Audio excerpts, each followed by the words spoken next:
up, what's good? It's your girl Michaela Janae here, back with another video. And in today's video I am finally getting out my September wrap up. I read some really good books in September. It wasn't a quantity month, but it was definitely a quality month, and I always appreciate those. So as you guys know, if you are new to my channel, maybe you don't know, but I only read clean, closed door Christian fiction. That is where I am in life. That is what I solely read. But I recently joined a social club, and within the social club there is a book club, so sometimes I am reading the books that they suggest, and if any of their books are like not clean, I just skip right on over that. So in these videos now I will be including some books and some ratings on some popular books you may have been questioning about. You want to know what the subject matter is like, and I'll definitely give you guys a little review on those also, but just know it's not my primary pick. It's from the social club. So this month was pretty exciting and pretty good, so let's just hop into it. Okay, if you like my little sweater, I did crochet it. It is kind of like a bolero,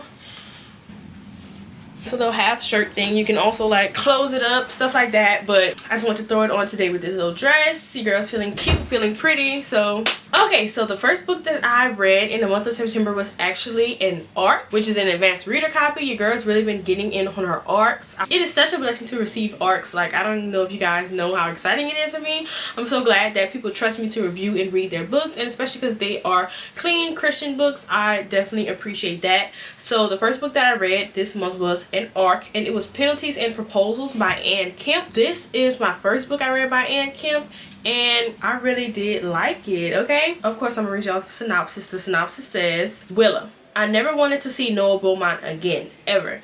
When I kicked him off my set after he showed up intoxicated, his PR team tried to blacklist me. I made it over the hurdle, made a name for myself, and I'm heading to Maple Falls to cover a charity ice hockey team that's making headlines, only to find out that I have to work with him. But this Noah seems different. He's reformed and seems to be determined to show me he's changed. Can I trust him, or will he be the same disaster I remember?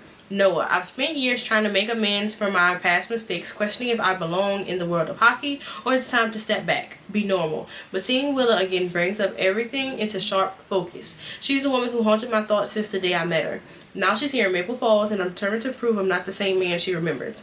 I want her to see the real me, the man I've worked so hard to become. Can I convince her to give me a second chance? So this is actually a part of the Love on Thin Ice series, but this is the only book that I've read in that series. You guys know I love a good hockey romance, so that synopsis gave you a pretty good look on the book. That's basically what happened. You guys know that of course Willa and Noah are going to fall in love, but let me give you my thoughts and my rating. I think I rated this book like a 4 or a 3 out of 5 stars on Goodreads. Make sure you follow me on Goodreads, only because it's not about her writing or anything like that, but I find that it was kind of like insta love.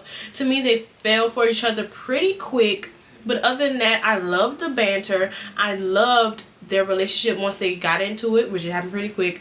But you know, I just love how real and relatable her characters were. So the only reason that I docked off a point was just that I felt that it moved pretty fast.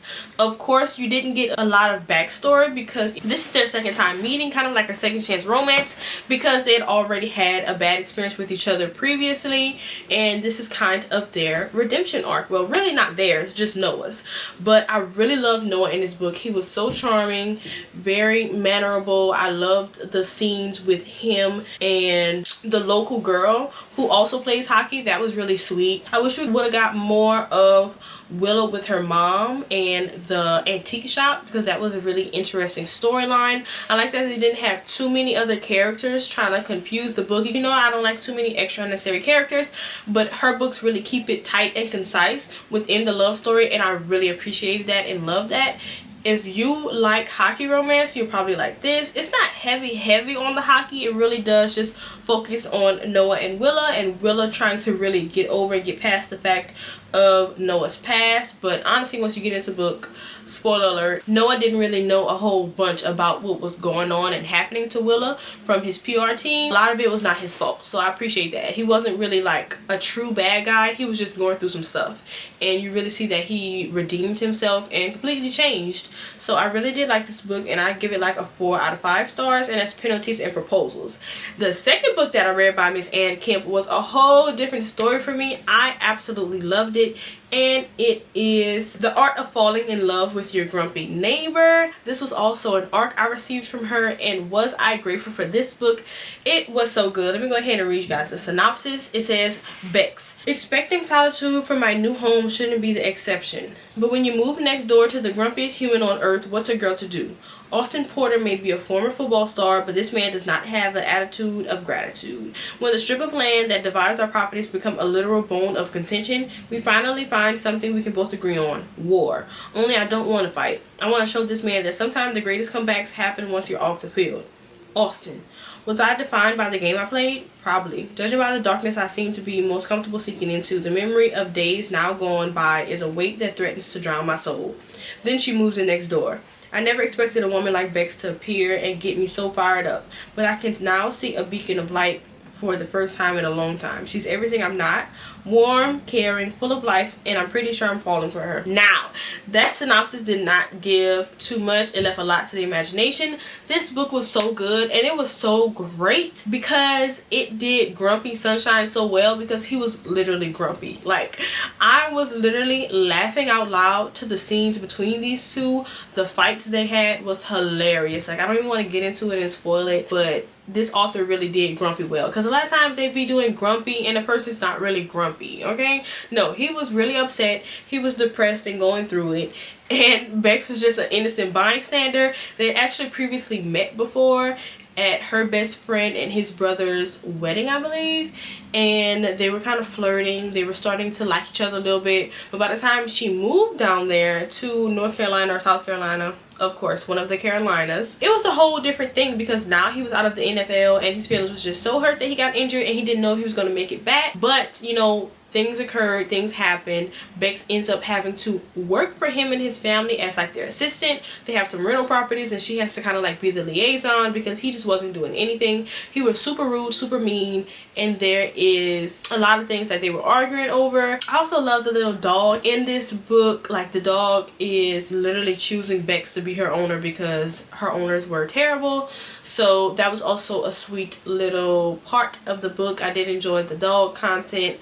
But other than that, this was really cute. And I don't think it was like insta love like Penalties and Proposals. This one took a little bit more working up, because he had to work through some things before getting with her. And I just love this book so much. I would definitely recommend it to you guys. This was a 5 out of 5 stars for me. Okay, so the next book that I read is, of course, these titles really get me because they're very on the nose. Faking It with the Grump by Katie O'Keefe. This is another clean romance. This one I read actually on Prime Reading. It's kind of like Kindle Unlimited, but it's just for Prime subscribers.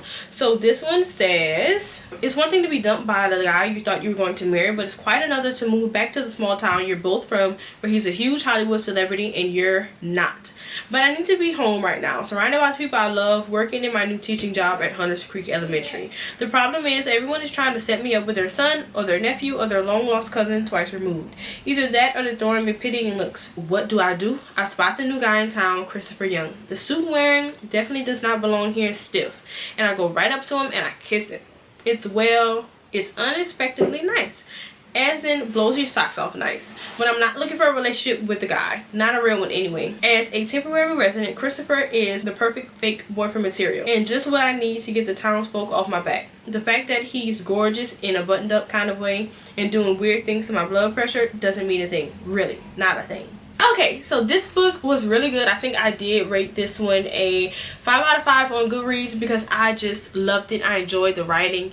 It was so good, and it was a pretty quick read for me because I was just loving it. I was very engrossed in the town and what the characters had going on. I love when I feel like I am literally in the town. I don't remember the main girl's name, but the main guy's name is Christopher, and Christopher is like a lawyer and he is trying to, of course, climb the corporate ladder. He also is taking care of his sister who is in college. He's completely funding her college because I think their parents passed away, so he is the breadwinner of their family. He's taking care of her, so he wants to become partner at his law firm, but to do that he needs to go to, is it Maple Falls? Is it not Maple Falls? What is it? I think it's something with a creek. It's a small town, of course, but it's an up northern small town. I think it's not South Carolina, thank God. He has to go there and see if the local mill is good to be purchased by his law firm, and to his knowledge the law firm is going to keep it intact and they are just going to run it like normal. So basically it's just going to be a transfer of powers between the man who already owns the mill to his law firm. So he just has to go down there and see if it's a good acquisition. The main woman character, the main lady of the book, she recently got dumped by her actor boyfriend. He literally left her at the Santa Monica Pier for his co-star of his new vampire TV show. Totally lame. So she goes home. She's an elementary school teacher. She gets a job at home. She's staying at home with her parents, and it's just hard for her to be home because everyone's in her business. The whole town loves her ex-boyfriend because that's where he's from too, and it's just stressful. So she actually lies and tells her co-worker, I think it is her boss, the principal at the school, that she has a boyfriend already. And they're like, how'd you get a boyfriend that fast? And she's like, I just met him. And when she goes to a bar, she sees Christopher sitting there in his suit and stuff, looking like a lawyer because that's what he is, and she kisses him. So now they are fake dating. He falls into line with it because he wants to be liked by the community. The community also does not know what he's there for. They think he's there to help them assess how to make more money, I believe, but he was lying too. So basically both of them are lying to the community, but throughout that process they are falling for each other. Like, they were attracted to each other. They were attracted to each other the whole time. Very cute, very sweet, very convincing. I loved her family. I loved that he didn't really want to lie, and the ending was very nice. Like, I love when a girl just doesn't automatically change her life, uproot her life to be with a guy. Like, sometimes it takes sacrifice, and most of the time the guy does not want to sacrifice. Okay, it's always the girl sacrificing. But in this book, he went to her hometown. She was able to keep her job. He moved to her hometown, I believe, and that was really sweet. Like, she was willing to go to New York with him, but he realized that he didn't even want that job. And well, I guess that's a spoiler. Not really. It's not really a spoiler.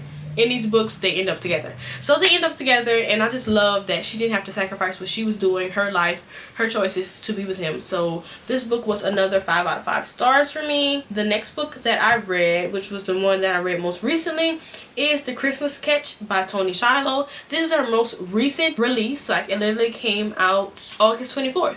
So the minute it came out, I was like, let me get that about you. Okay, it was on my library's app and I needed it immediately. So once I was able to download this book, I immediately started reading it. It is a novella, so it only has 224 pages, so it was a super quick read for me. I didn't read the first book in this little Christmas novella series, but I have it saved right now to read, so I'm currently reading it. It will be a part of my October wrap up. So it says, benched with a career-ending injury, NFL wide receiver Jaleel is forced to return to his hometown of Peachwood Bay, Georgia during the holidays to heal. Despite his rocky relationship with his father, nothing shocks him more than running into Lucille BB Gordon. BB Gordon came home to Peachwood Bay 3 years ago with a divorce certificate and her daughter. When Jaleel returns for the first time in 8 years, all the memories of the past comes rushing back. The connection between them is still strong, but Jaleel has no plans to stay in Peachwood Bay, and BB won't risk him leaving her again. As their hometown Christmas festivities bring them together, Jaleel must decide if he's only home for the holidays or if the Christmas spirit that brought them together will last all through the year. This book was so sweet and I thoroughly enjoyed it. I don't believe I gave this a formal rating and review on Goodreads yet, but in my head it was giving 4.5 or 5 out of 5 stars. BB went through a super ugly divorce because apparently her husband that she married never really loved her. He was always a bad guy. She had no idea why she ever married him. He does not want to be a father to her daughter, which in this book was very heartbreaking. Like, this is my first time ever like seeing that in a book where this man literally had relinquishing rights papers for the daughter. Like, that's how much he didn't want to be a dad, and that was just shocking to me. Not only was it a little bit like too perfect, like, I don't know, I didn't really like that, but I guess it happens. I guess it is realistic to some people, but most people do not give up their rights that easily, even if they should. I'm not saying that it doesn't happen. There's a lot of deadbeat parents out there, but they usually just do not sign away their rights that easily. I wish they did, but they do not. Yeah, she kind of contemplated that, which I don't know, why would you contemplate that? If someone tells me they do not want to be a parent to my child, I'm going to believe you. Like, I'm going to believe you and I'm going to sign the papers. One thing about Jaleel is that he was ready, completely ready to right his wrongs in the area. So when they were younger, Jaleel basically deserted BB when it was time for him to go to the NFL because he felt that he couldn't be a good boyfriend and make it in the NFL, which, okay, y'all could have stayed friends because they were best friends first. So BB was rightfully very cautious of him. When she saw he was back in town, she was like, this can only be a friendship because I no longer trust you. So I'm not about to give you my heart only for you to step on it again and leave me. Meanwhile, he's also a resident of Texas, no longer Atlanta. No, they were in Atlanta. They were in Peachwood Bay, but it was in Georgia. So they were living in 2 separate states, and she's just like, I do not trust that you're going to move here for me because I want to stay here. But eventually, spoiler alert, someone's gonna move to the other states because they are going to be together. Of course, one thing I love about Tony Shiloh's books that it is strong in faith and Christianity. His dad is a pastor, and I just love that she represented a pastor that's not always well liked. This was a good example of BB just going to the church because it was close by. Like, that was her only option. He was not the best pastor, but in this book, he did kind of redeem himself, and he was working on his relationship with his son and working on his relationship with the congregation. He was just very strict, and that's not always enjoyable in a pastor. You want to see someone who is relatable and who is kind, and that was not Jalil's father. Okay, he was very upset that Jalil wasn't a pastor. He was just acting like football players were the most secular demon spawns ever, but that really wasn't the case. Jalil wasn't out there doing crazy things. He just, you know, stepped away from his family and stuff like that when he moved to Texas. Yeah, this book was really good to me. I really did enjoy it. I love reading Tony Shiloh's book because she is the only black Christian clean romance author that I've ever read. Most of the women that I read are Caucasian, and it's so important to see representation in books. I hate that so many of African American authors only create non-clean books, non-clean romance books, and the only clean romance books by black people are usually YA. And I'm 23. I'm about to be 24. I don't want to read YA. I'm no longer a youth. I'm not in high school. I don't really relate to that anymore, so I don't particularly want to read that. I want to read some adult fiction, some adult romance, but I want it to be clean, as clean as possible. So I love that Tony Shiloh does it, and she does it so well. Now let's talk about the one secular book that I did read this month. So the book that I read for book club this month was The Dead Romantics by Ashley Paulson. Okay, I think I gave this book a 3 out of 5 stars, maybe a 2 out of 5 stars. Let me read you guys the synopsis. It says, Florence Day is the ghostwriter for one of the most prolific romance authors in the industry, and she has a problem. After a terrible breakup, she no longer believes in love, and it's good as dead. When her new editor, a too handsome mountain of a man, won't give her an extension on her book deadline, Florence prepares to kiss her career goodbye. But when she gets a phone call she never wanted to receive, and she must return home for the first time in a decade to help her family bury her beloved father. For 10 years, she's run from the town that never understood her, and even though she misses the sound of a warm southern night and her eccentric loving family in their funeral parlor, she can't bring herself to stay. Even with her father gone, it feels like nothing in this town has changed, and she hates it. Until she finds a ghost standing at her funeral parlor's front door, just as broad and infuriatingly handsome as ever, and he's just as confused about why he's there as she is. Romance is certainly dead, but so is her new editor, and his unfinished business will have her second-guessing everything she's ever known about love stories. Now, when I read this book, I just got it because of the book club, but I also didn't read the synopsis, so I had no idea what it was about. I didn't know that the editor was going to be dead. I did not know that her father was going to die. Let me just talk about it in general terms. Now, the problem with this book, and the reason why I would not suggest you read this book if you are Christian, is because it has other themes. I don't know how to put it without explicitly saying it. I didn't like it. I didn't like it.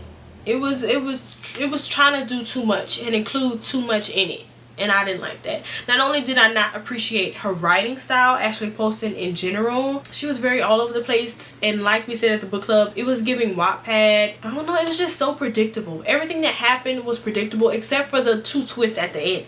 And let me tell you, the 2 twists at the end does not make the whole book worth reading. If it was a different author, this book could have worked because it was pretty interesting. The fact that she could talk to dead people, I guess. But like, it's not worth it, okay? If you are considering reading this book, just go ahead and don't. And nobody in the book club really liked the book also, and they probably disliked it for different reasons than I did. But it still was not very beloved. I don't think a lot of people like this book. So yeah, I would recommend it. I'll give it like a 2 out of 5. I'll give it a 2 out of 5. So I think that is it for this month. We are already in October. I think I'm still on my first book for this month. Going kind of slow because I don't know what the book club book for this month is yet, but I'll definitely let you know if I decide to read it. It is October, so they might do something a little bit scary and I might have to sit that one out. Okay, I just can't handle that. I'm very excited to show you guys these books. I'm so interested in what you're reading. Let me know what's up. Let me know what you read in the month of September, and let me know what are your favorite fall books, because I'm definitely in a fall mood. I've been reading fall books since early September, so I'm ready for all fall things. So I hope you all enjoyed this video. I will be seeing you guys in my next video. Hopefully it is a hair video because I need my hair done. You see I got a little style going on right now, but your girl needs her hair done. So thank you all for watching. I'll see you guys then.